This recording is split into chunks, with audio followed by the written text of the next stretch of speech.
What's up, everyone? Coach Tony here. Today, we have a very, very special guest for you. This is one of the most anticipated schools that you are really trying to get into. We have an amazing speaker for you today.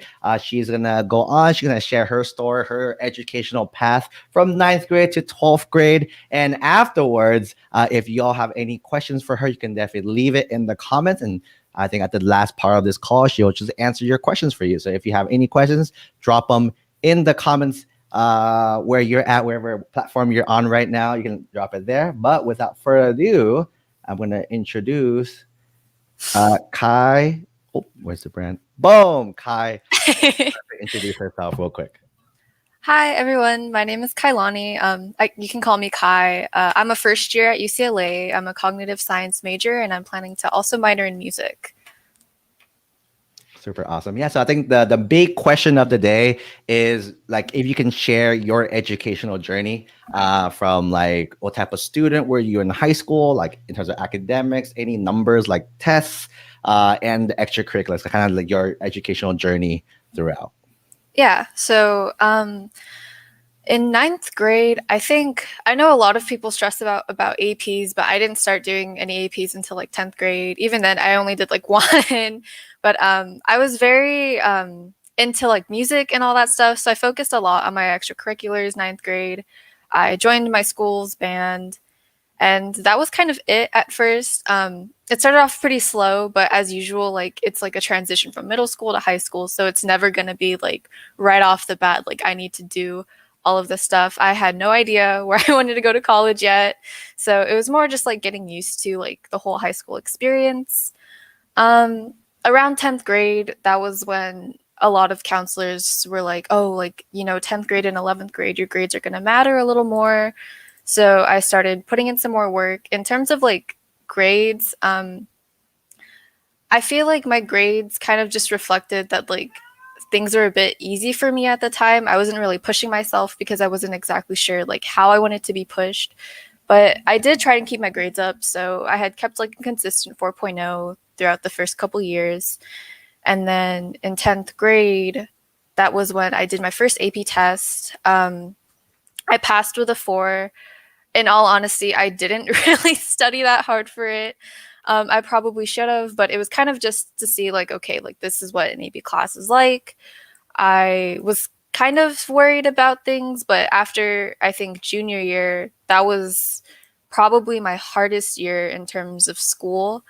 So junior year, that was when, college apps are starting to become like a major thing. Everybody's starting to ask you, where do you want to go to college? How are you going to set up your brag sheet or your resume? So junior year, I did a few more APs. I think I did about 4 or 5, I want to say 4 or 5 out of my school had like an 8-class schedule. So about half of my classes were dedicated to APs. I continued focusing on my extracurriculars. So band was still a thing. I started branching out more from band. So I had taken piano lessons outside. I had started doing, academic decathlon, random clubs that I could just put on my college resume to look good. In hindsight, I think I joined a lot more than I probably should have done. So I would say like first, join clubs that you're passionate about, not just because like you want to put it on your resume.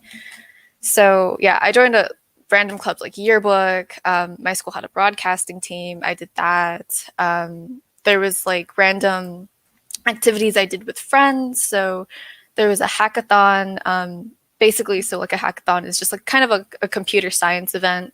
So I did that. I joined choir. I did all of these crazy things junior year, and I think, in all honesty, if I paid more attention to the things I was more passionate about, I probably wouldn't have been as stressed. So I was completely everywhere. I was worried about my grades so much. There's a lot going on between academics and extracurriculars. It was a super stressful year. But I think aside from all of that, I think just having the mindset that I was like preparing for college, preparing for all of that, just feeling that I needed to start preparing, that just kind of felt good. So just like relying on that sense of, okay, like at least I'm getting started. That was That was what helped me a lot, kind of, solidify what I needed to do to get ready for college apps. And then the summer before senior year, I think, that was when I went on my first college tour. So I toured, I think, Berkeley. I went to Berkeley with my family. That was the first campus I went to. And I kind of just wanted to see it because I did really want to go to Berkeley, but also like I had never been there and I wanted to kind of get a feel of like what the campus would be like, what I could expect. So I did a college tour there. I know it's kind of difficult to do those now with COVID, but it's definitely something to look forward to once things dwindle down. So I went there. I also went to Stanford to take a college tour. And surprisingly enough, I didn't like Stanford, but it was still something that I think was good to do regardless. So I did a lot of that. And then aside from that, I also went to UC San Diego to see their campus, and it was beautiful.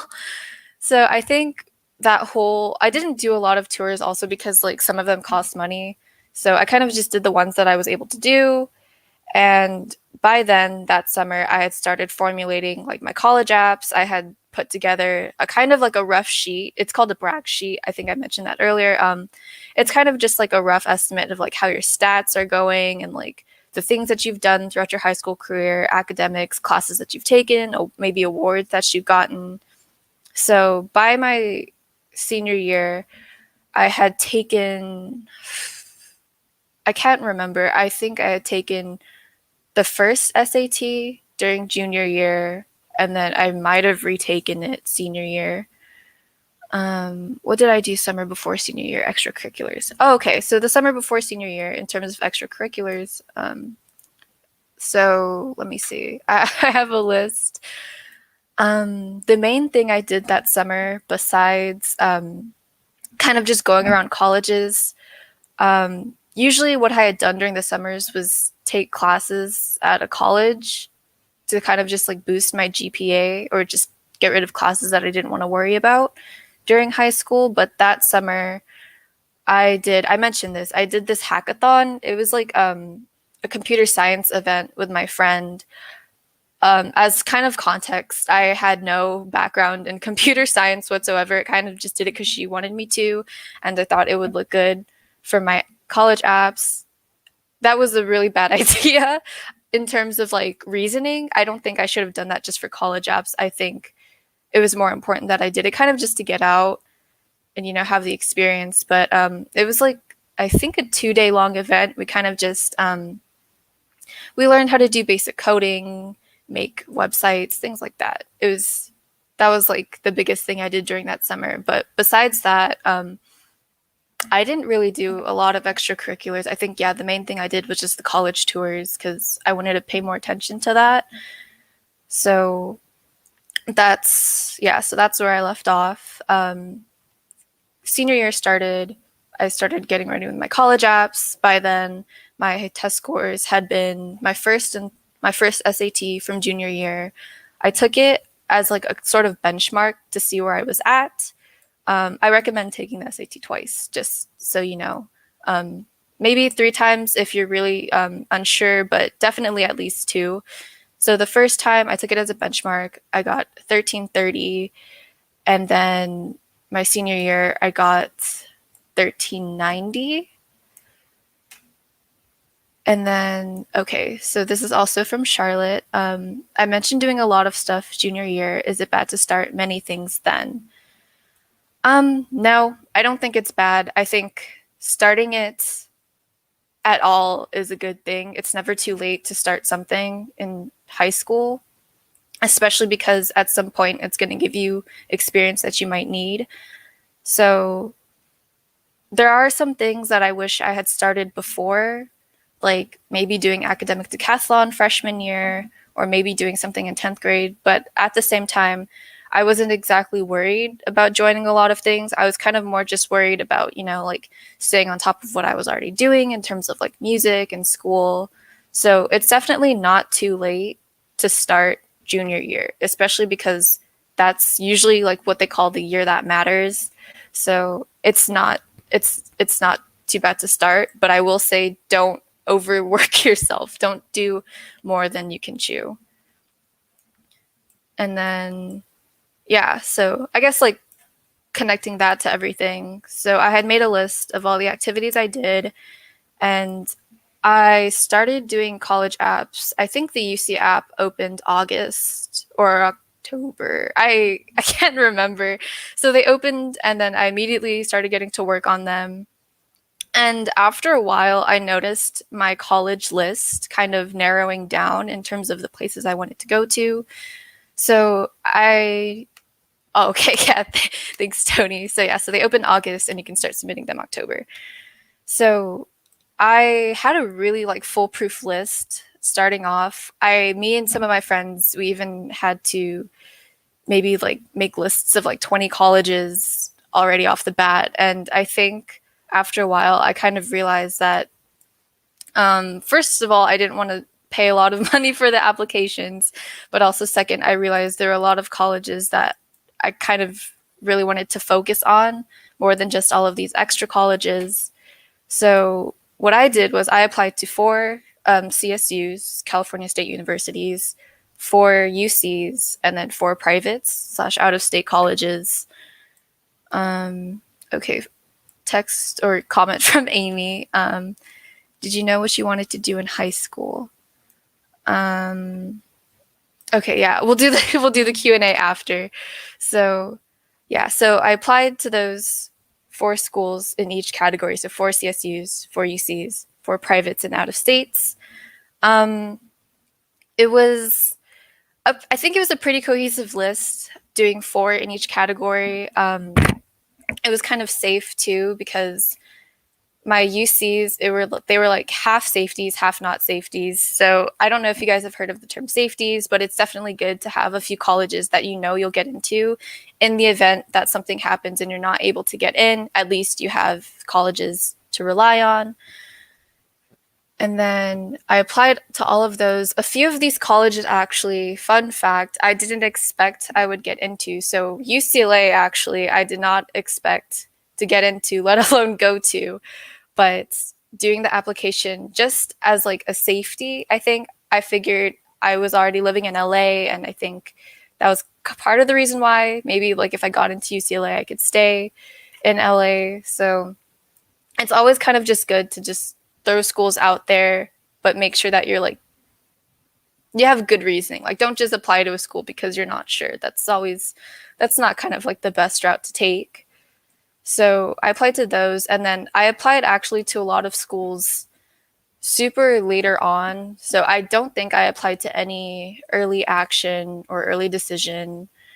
The latest schools that I applied to actually happened to be the privates. I applied to the privates super, super late. I turned in my college apps maybe like the day before they were due. So back in January, which I would not recommend. I would not recommend, but I do understand there's senioritis. It was winter break. There were a lot of things I was like stressed about, but I ended up applying to a few last minute colleges. So I think the most prestigious ones, I would say, quote unquote prestigious ones that I applied to were Johns Hopkins and USC. So I applied to those. And then eventually COVID happened, and I was even more stressed because I wasn't sure how the acceptances would go. And usually at my school, or most schools, they have like college acceptance things and celebrations for people who get in. So it was kind of just relying on myself to maintain everything that I had been working towards senior year.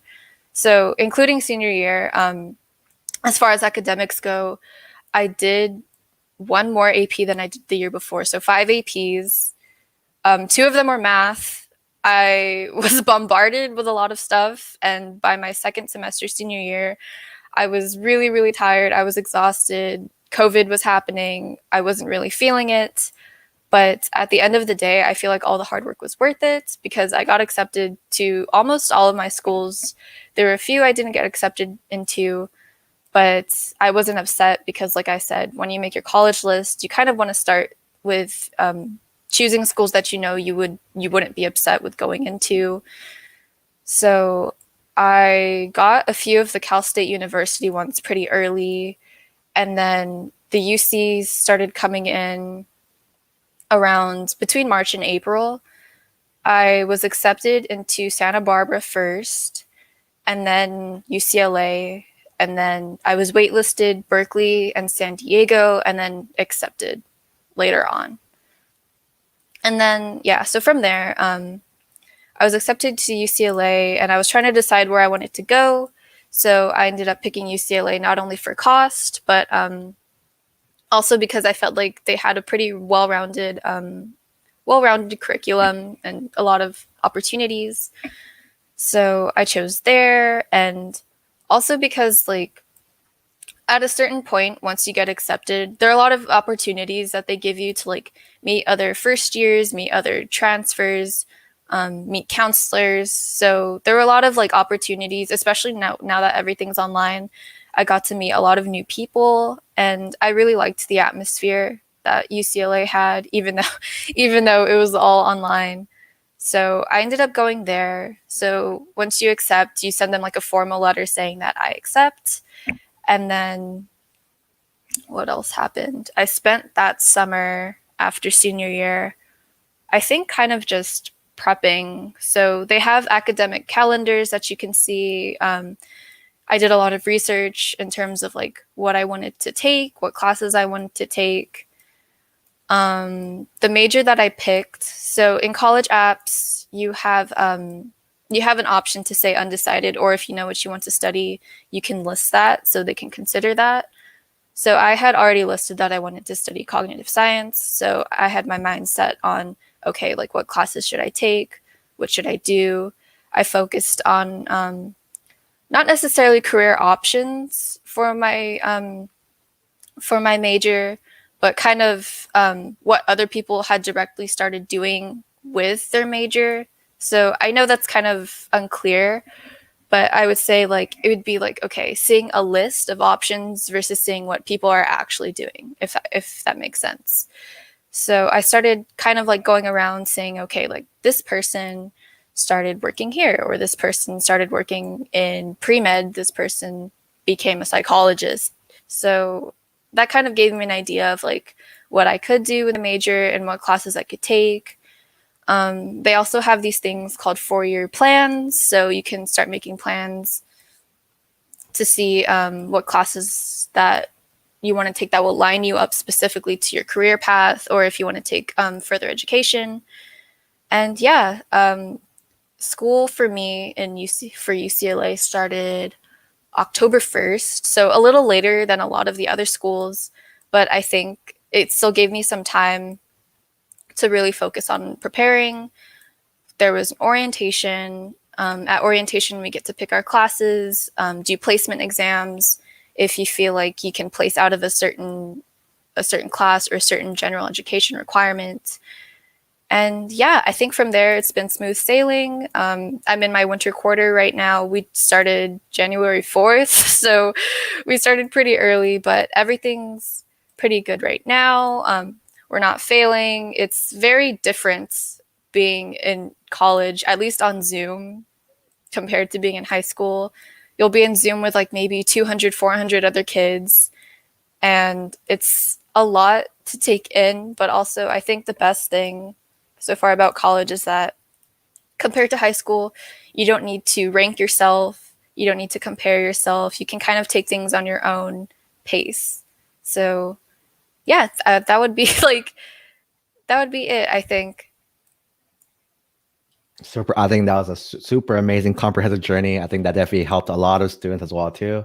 I think it's awesome to hear that it's another unique perspective of how like the whole college process. And I think it's awesome you mentioned a little bit how like specifically this environment of like the online learning in college as well too. So we do have a few questions from the students. So if you can let's try crank through them. So and anyone else, if you have any questions, feel free to message it in the comments. We'll bring it up and we can try answer as well too. So let's go back to Amy's question right here. Did you know what you wanted to do in high school? I had planned careers from when I was like little. So like I was raised in a family where I was like oh my gosh, I want to be a doctor. I want to go into the medical fields. But I think over time, I kind of realized that it's actually quite the opposite. A lot of people, they don't know what to do and then they find that thing later on. Me, I feel like I found what I wanted to do later on, and then now that I know my options, I'm kind of just more like open to whatever's there for me. So in high school, the main thing that I feel like I did know what I wanted to do was I wanted to do music. That's definitely always been 100% for me. And then in terms of a career, I drifted off from that doctor mentality. So it's changed a whole bunch. I would say if you don't know what to do, it's okay. That's what college is for.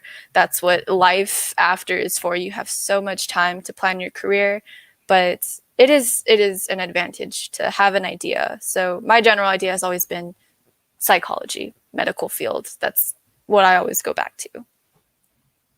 Awesome. I definitely agree with that. I think that my follow-up question is similar to the next question. So I'm going to go ahead and just ask the next Charles' other question. So Charles asks, what's your major? And should you do extracurriculars in high school lined up with your major? So my major is cognitive science.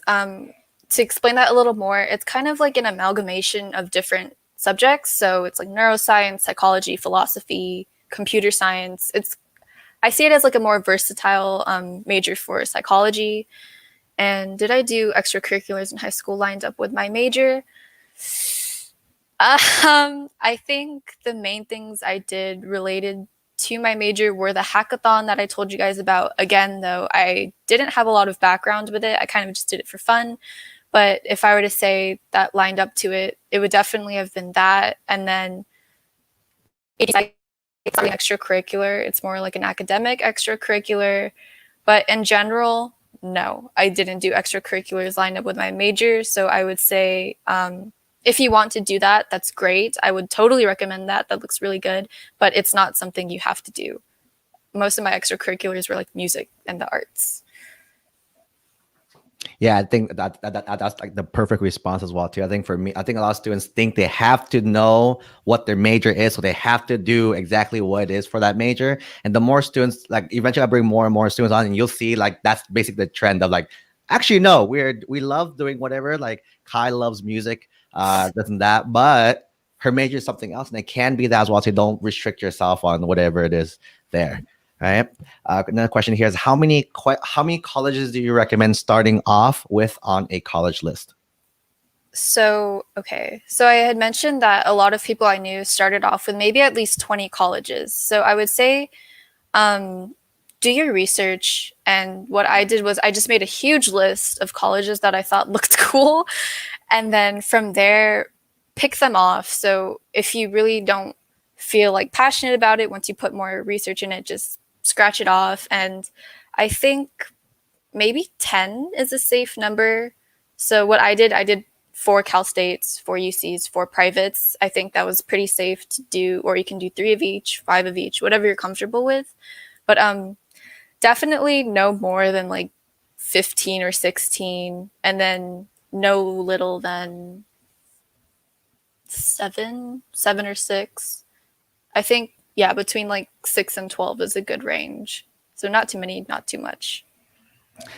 Quick follow-up for that question too. I know you said you just make a big list, which I completely agree with as well too. Make a huge list and start crossing them off. What would you say would be like a few factors to cancel schools off? Like what factors do you consider? Like let's say you have a gigantic list. What like, oh, based on this factor, boom, boom, boom. Based on this factor, what other factors do you use to kind of remove schools? Yeah, so one of the main things I considered was whether a school was a liberal arts school or not. So basically what a liberal arts school is, it's usually a smaller campus, smaller school, smaller classes versus a non-liberal arts school. It's like a huge campus, huge classes, lots of kids. So that was one of the main things for me. I think I wanted to pick schools that were kind of in between. So not exactly huge as like a major public school, which is ironic because this is where I ended up, but also not something super close knit. I don't think I was like comfortable with that. And then piggybacking off of that, definitely like location too. Location also mattered to me a little bit. So like, did I want to go all the way to the East Coast? Did I want to stay at home? Because then with location, you also have to consider cost and out of state tuition, other fees. So that's something that that was really important to me. And I kind of realized that I wanted to stay in state to save the money.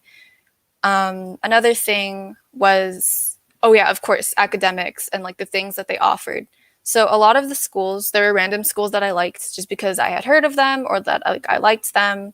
Actually, one of my dream schools for the longest time was Caltech, and it's an amazing school. I'm not like I'm not saying it isn't, but one thing that I realized was that even though it was such an amazing school, not only was it a stretch because I didn't feel like I pushed myself enough to reach that far, but also the fact that they just didn't have the things that I wanted to study. And like as heartbreaking as that was one of the reasons why I crossed off my list, because it didn't have what I wanted to focus on.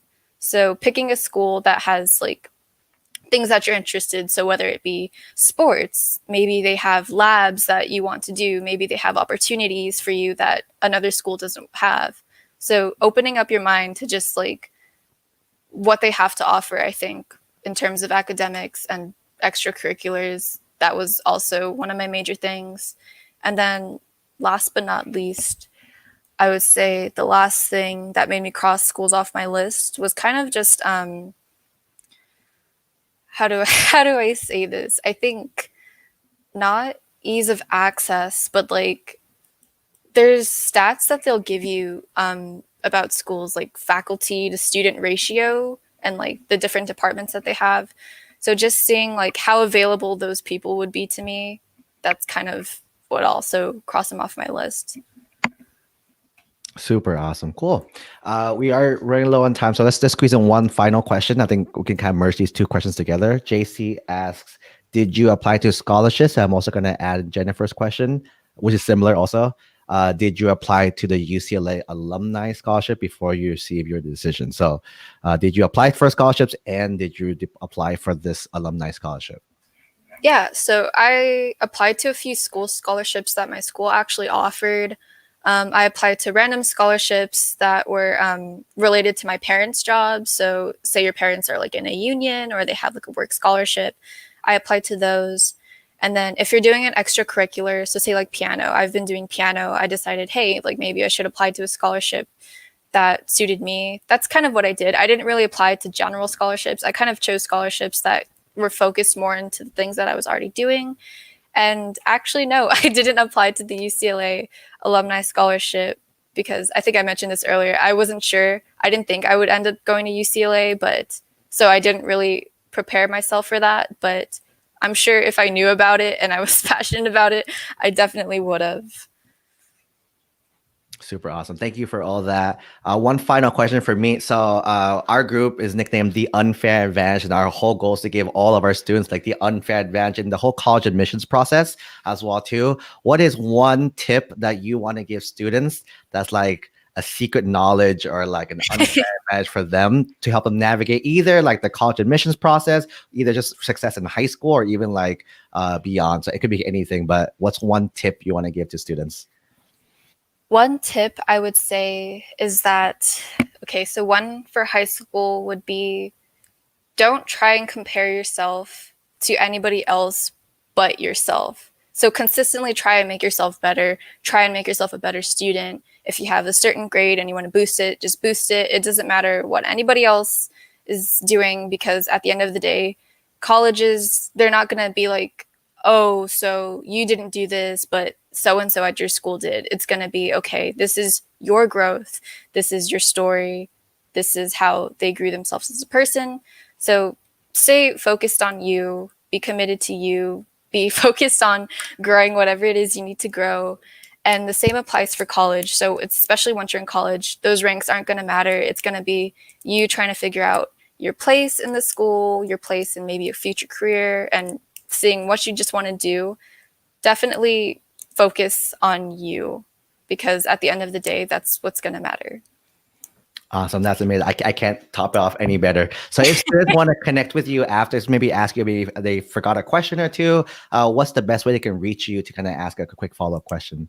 Yeah, so my DMs are pretty much open wherever. So I think you can see the handle right there by my name, Kailani with 3 I's on Instagram. And then from there, of course, like if you ever need any more specific help, like maybe like you want to compare essays or you want to ask me more specific things about my stats, you're welcome to send me a DM. Awesome. And with that, thank you, Kai, for the amazing time. It flew by real quick. And thank you everyone who joined us live. And if you're watching the replay, hope you enjoy it. In the comments, leave one takeaway. What's one thing you learned or realized as a result of the chat as well, too. And with that, I'll see you all in the next video. Bye, everyone.